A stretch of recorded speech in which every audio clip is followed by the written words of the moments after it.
I applied in St. Andrews, PG College and Gorakhpur University.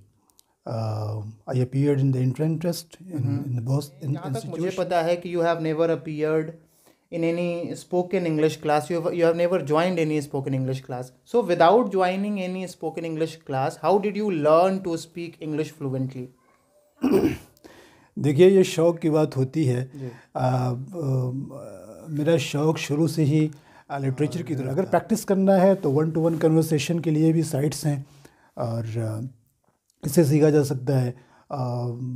Education में भी काफ़ी improvement है। हम लोगों का रूरल एरिया है। पहले तो बहुत कम ऐसा होता था कि कोई अंग्रेज़ी बोलने वाला अंग्रेज़ी बहुत अच्छी जानते हैं और आप टीचिंग सेक्टर में जा सकते हैं। टीचिंग सेक्टर में आपको सिर्फ अंग्रेज़ी अच्छी है, इस बुनियाद पर आप लाखों लाख की अर्निंग कर सकते हैं। आदाब दोस्तों, मेरा नाम है वकार वाहिद। जैसा कि मैं लगातार आपको बातचीत की सीरीज़ में अलग अलग मेहमानों से, अलग अलग सेक्टर के मेहमानों से मिलवाता रहता हूं।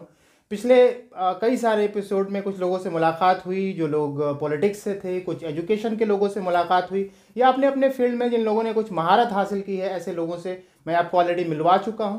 लेकिन आज का ये एपिसोड बहुत ख़ास होने वाला है। इसकी एक ख़ास वजह है कि आज हम लोग बात करने वाले हैं पूरी दुनिया में सबसे ज़्यादा बोली जाने वाली भाषा अंग्रेजी भाषा के बारे में। ऐसे ही हमारे स्टूडियो में एक बहुत ही ख़ास स्कॉलर जिनका बहुत लंबा अनुभव है अंग्रेज़ी लैंग्वेज पे, स्पोकन इंग्लिश की बात करें या लिटरेचर की बात करें। आपका नाम अब्दुल जब्बार साहब है। आप बहुत स्वागत है सर आपका हमारे स्टूडियो में। आपका भी बहुत बहुत स्वागत है सर। सबसे पहले हम इससे पहले कि हम लोग बातचीत शुरू करें, चूँकि अंग्रेज़ी की बात आज करनी है और बहुत महत्वपूर्ण विषय है ये, बहुत लोगों का ये सवाल रहता है और लोग इसको जानना भी चाहते हैं कि अंग्रेज़ी क्यों सीखा जाए, कहाँ सीखनी चाहिए, कैसे सीखा जा सकता है। इस पे हम लोग बात करेंगे। लेकिन सबसे पहले हम लोग जानना चाहेंगे, हमारे व्यूअर्स दर्शक जानना चाहेंगे कि आपका एजुकेशनल जर्नी क्या है, कहाँ से शुरुआत हुई? देखिए, मेरी एजुकेशनल जर्नी जो है वो गांव से ही शुरू हुई और मैंने प्राइमरी स्कूल में दर्जा 5 पास किया और फिर करीब ही एक हाई स्कूल में, जूनियर हाई स्कूल में मेरा दाखिला हुआ। वहाँ से मैंने जूनियर हाई स्कूल पास किया। फिर कुबेर स्थान एक जगह है करीब में, वहाँ से हमने 97 में हाई स्कूल किया और देवरिया से मैंने इंटरमीडिएट किया और फिर उसके बाद ग्रेजुएशन के लिए मैंने 2 जगह अप्लाई किया। अच्छा। I applied in St. Andrews, PG College and Gorakhpur University. I appeared in the entrance test in the both institutions, but I could not clear the entrance in the St. Andrews and I got admission in the Deen Upadhyay Gorakhpur University. और मैंने वहाँ से graduation किया 2002 में और चूँकि मैं literature में आगे बढ़ना चाहता था तो मेरे दिल में आया कि मुझे अंग्रेज़ी से पीजी करना चाहिए। तो मैंने गोरखपुर यूनिवर्सिटी से ही पीजी किया। 2004 में मेरा पीजी कंप्लीट हुआ और ये मेरी एजुकेशनल जर्नी रही। और आपकी अंग्रेज़ी बहुत अच्छी है ऐसा लोग कहते हैं, मैंने भी आपसे बहुत कुछ सीखा है। तो बेसिकली आपने आपके एजुकेशनल बैकग्राउंड में, जहाँ तक मुझे पता है कि you have never appeared in any spoken English class, you have never joined any spoken English class. So without joining any spoken English class, how did you learn to speak English fluently? देखिए, ये शौक़ की बात होती है। मेरा शौक़ शुरू से ही लिटरेचर की तरफ था। उर्दू लिटरेचर में भी मैंने काफ़ी कुछ सीखने की कोशिश किया और जो लिटरेरी शख्सियात थी उर्दू में, मैंने उनको भी पढ़ा। मैंने मिर्ज़ा गालिब को पढ़ा और मीर तक़ी मीर को पढ़ा, सौदा को पढ़ा और अल्लामा इक़बाल को पढ़ा। तो निसाब में, सिलेबस में तो बहुत सारे लोग हैं, सबको पढ़ा। चूँकि शौक़ था मुझे लिटरेचर पढ़ने का, ऐसे ही अंग्रेज़ी का भी हिसाब रहा और मुझे बचपन से ख्वाहिश थी कि मैं अंग्रेज़ी बोलना सीखूं, पढ़ना सीखूं।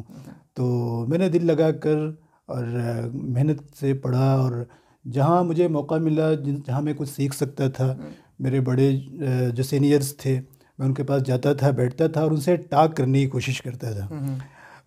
इसी सिलसिले में मैं आपको बताऊं, मेरे ख़ानदान की एक बहुत बड़ी शख्सियत थे डॉक्टर रज़ा साहब, और उन्होंने अपने ज़माने में यूएस से मेडिकल का कोर्स किया हुआ था, और वो मेरे करीब में ही प्रैक्टिस करते थे। तो whenever I got time I went to him, and he was very cooperative person. Whenever he was free he would talk to me into English, and I got the opportunity to talk to him. I was able to speak a few sentences in the beginning before him. So my journey to communicate English started from there, and since then forward, I continued my journey, and I started talking to seniors and reading books and these type of things, normally. So this was my journey. और ये बताएं आप कि अंग्रेज़ी सीखना आपको क्या लगता है कि अंग्रेज़ी सीखना आज की सोसाइटी में, आज के समाज में क्यों ज़रूरी है? भाई देखिए, आज ग्लोबलाइजेशन का ज़माना है, और दुनिया एक ग्लोबल विलेज बन चुकी है, और बहुत सारी मल्टीनेशनल कंपनीज आ चुकी हैं, बाहर जाने के भी बहुत सारे चांसेस हैं। तो अगर इंग्लिश एक कॉमन लैंग्वेज के तौर पे उभर कर आई है, तो if you know English, I think you can do very well in any sector, in teaching, in corporate sector, and in the any field nowadays.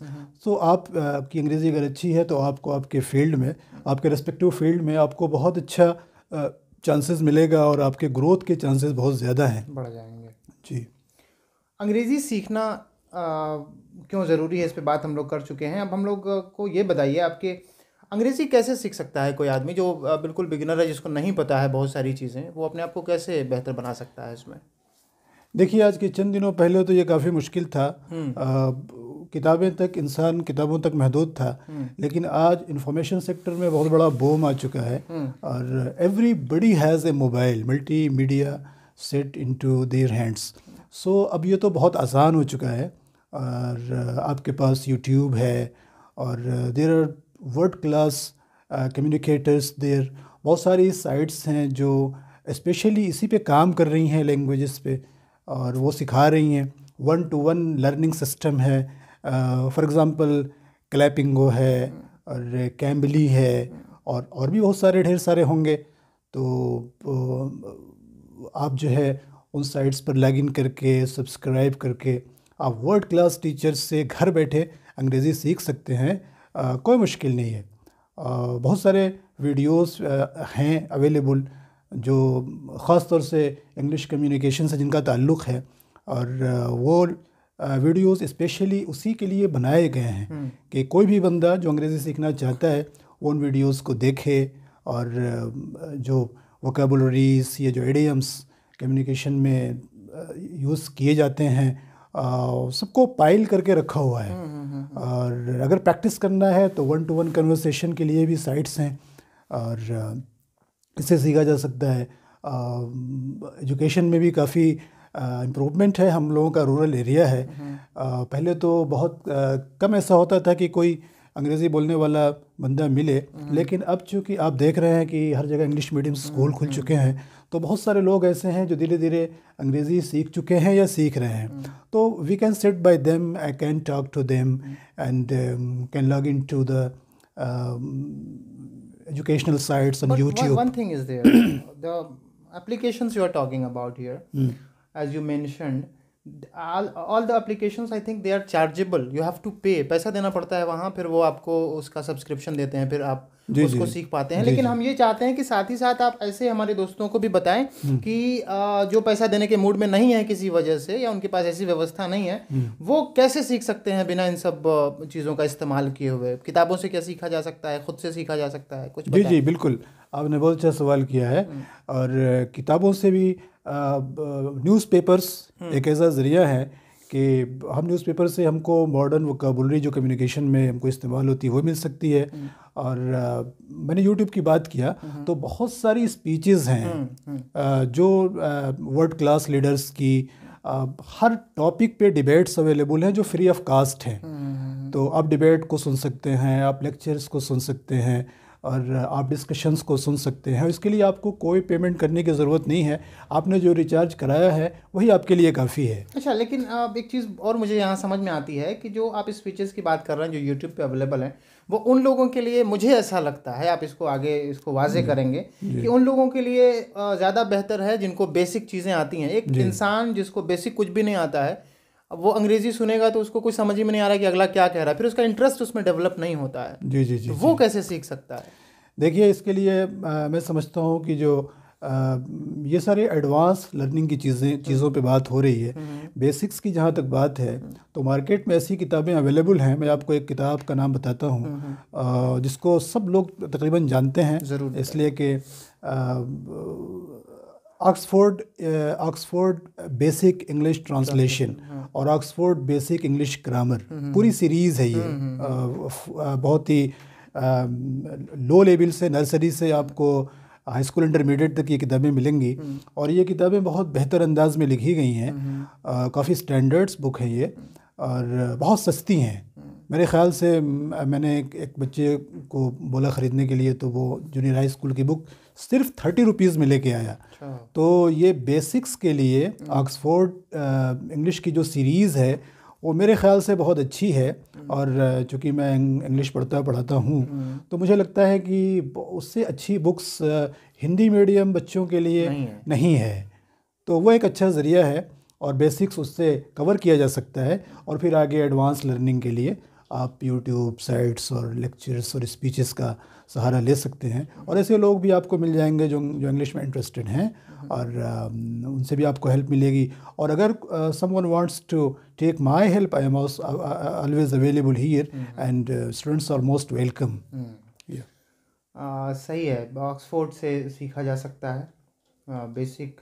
और उसके साथ साथ एक और समस्या आती है जो मुझे लगता है अंग्रेज़ी बोलने में, कि बेसिक भी आपने चलिए सीख लिया, लेकिन उसके बाद पहला सेंटेंस बोलने में इंसान को बहुत हेजिटेशन महसूस होती है कि कैसे बोला जाए। तो इस हेजिटेशन को कैसे अवॉइड किया जा सकता है?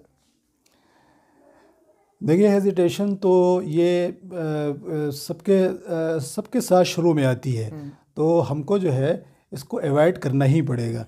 हमें गलतियां करना सीखना पड़ेगा। हम ये सोचें कि लोग जजमेंटल हैं, वो हमारी गलतियों को देखेंगे और क्या नाम है, हमारे बारे में निगेटिव फीलिंग्स आएंगी। ये सारी चीज़ें अगर हम सोचेंगे तो फिर हमारे लिए सीखना बहुत मुश्किल है। हमें अपने नज़रिए को और अपने सोचने के तरीक़े को बदलना पड़ेगा। हम स्टूडेंट हैं और लर्नर हैं, तो हमें ये नहीं सोचना है कि कोई क्या सोचेगा। हमें कोशिश करना है। ट्रायल एंड एरर मेथड ये एक ऐसा मेथड है जिससे आप कोई भी चीज़ सीख सकते हैं और यही सीखने का सही तरीक़ा भी है। हमें हेजिटेशन को अवॉइड करना पड़ेगा और कॉन्फिडेंस बिल्ड करना पड़ेगा और ये बहुत ज़रूरी चीज़ें हैं। बिला इसके जो है हम कोई भी चीज़ सीख नहीं सकते। और हमें नेगेटिविटी के बारे में नहीं पढ़ना चाहिए, हमेशा पॉजिटिव होना चाहिए और अपने आप ही धीरे धीरे सारी चीज़ें ख़त्म हो जाएंगी और एक वक्त आएगा कि हम फर्राटेदार अंग्रेज़ी बोल रहे होंगे और अपने फील्ड में हम सक्सेसफुल होंगे। लेकिन अगर हम नेगेटिविटी में उलझ गए तो हम वन स्टेप फॉरवर्ड भी नहीं चल पाएंगे। इसलिए इससे अपने आप को निकालना है और पॉजिटिव होना है, मुझे ऐसा लगता है। तो अभी आपने शुरू में भी कहा कि अगर अंग्रेज़ी इंसान सीख ले तो जिस भी फील्ड में वो काम कर रहा है उसमें थोड़ा सा बेहतर उसको बेहतर सैलरी मिल सकती है या बेहतर उसका परफॉर्मेंस हो सकता है। क्या अंग्रेज़ी सीखने से कोई जॉब मिल सकती है सिर्फ अंग्रेज़ी जानने से? ऐसा भी कुछ है क्या? देखिए, अंग्रेज़ी एक भाषा है और अगर आप अंग्रेज़ी बहुत अच्छी जानते हैं और आप टीचिंग सेक्टर में जा सकते हैं। टीचिंग सेक्टर में आपको सिर्फ अंग्रेज़ी अच्छी है, इस बुनियाद पर आप लाखों लाख की अर्निंग कर सकते हैं। इसमें कोई शक नहीं है। सिर्फ अंग्रेज़ी सीख कर आप देखें, बहुत सारी ऐसी साइट्स हैं जो यूट्यूब पे अवेलेबल हैं। लोग अपने स्किल्स को सेल आउट कर रहे हैं और बहुत सारे टीचर्स हैं जो अपने रिस्पेक्टिव सब्जेक्ट को पढ़ा रहे हैं और उनकी अच्छी खासी इनकम है और सैलरी है और इकोनॉमिकली भी वो बहुत अच्छा कर रहे हैं। तो मेरे ख़्याल से अगर आपके पास कोई भी स्किल है तो वो बेकार नहीं है और आप उसको टीचिंग वे में टीचिंग करके आप उसको उससे अर्निंग कर सकते हैं। और अगर आप किसी दूसरी फील्ड में हैं, फॉर एग्ज़ाम्पल आप किसी कंपनी में काम कर रहे हैं या आप बिज़नेस में हैं, तो आप जो है इस लैंग्वेज को सीख कर और नई नई चीज़ों को आप समझ सकते हैं, इसलिए कि दुनिया बड़ी तेज़ी से तरक्की कर रही है और हर सेक्टर ग्रोथ कर रहा है।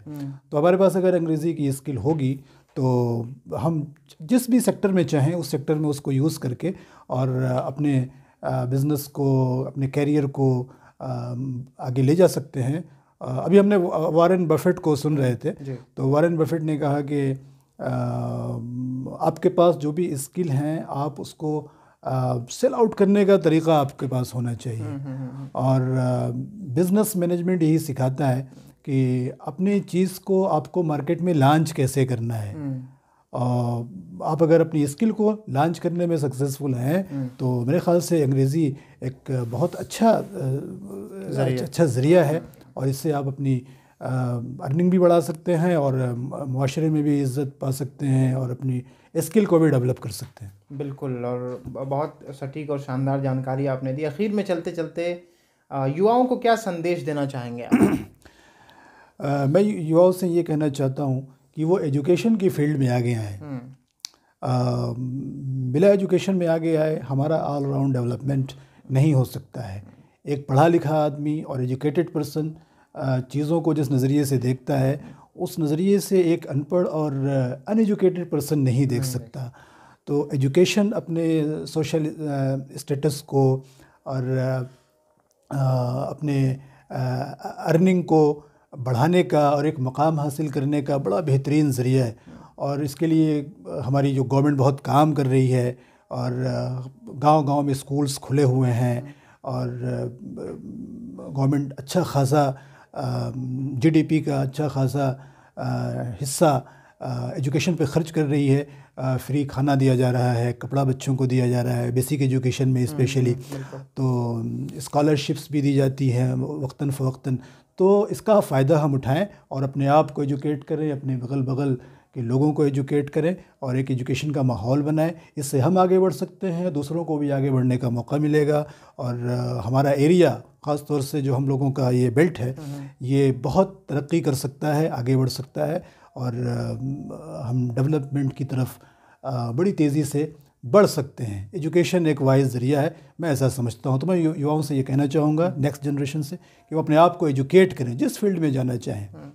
वो तकनीकी के क्षेत्र में जाना चाहें, एजुकेशन में जाना चाहें या क्या नाम है, कोई भी स्किल डेवलप करना चाहें तो कर सकते हैं। अपॉर्चुनिटीज़ हैं और यही एक ऐसा ज़रिया है जिससे हम और आप आगे बढ़ सकते हैं, हमारा क्षेत्र का विकास हो सकता है और एट लास्ट हमारा ऑल राउंड डेवलपमेंट हो सकता है। बहुत बहुत शुक्रिया आपका सर कि आपने वक्त दिया, हमारे स्टूडियो में आए। आपका बहुत बहुत धन्यवाद। दोस्तों, आप सबका भी बहुत बहुत शुक्रिया कि आप लोग लगातार हमारे वीडियोस को देखते हैं, आप अपना कीमती समय देते हैं। अगले एपिसोड में फिर किसी नए मेहमान से मुलाकात होगी। इस वीडियो को देखने के लिए बहुत बहुत शुक्रिया। Thank you so much. आदाब।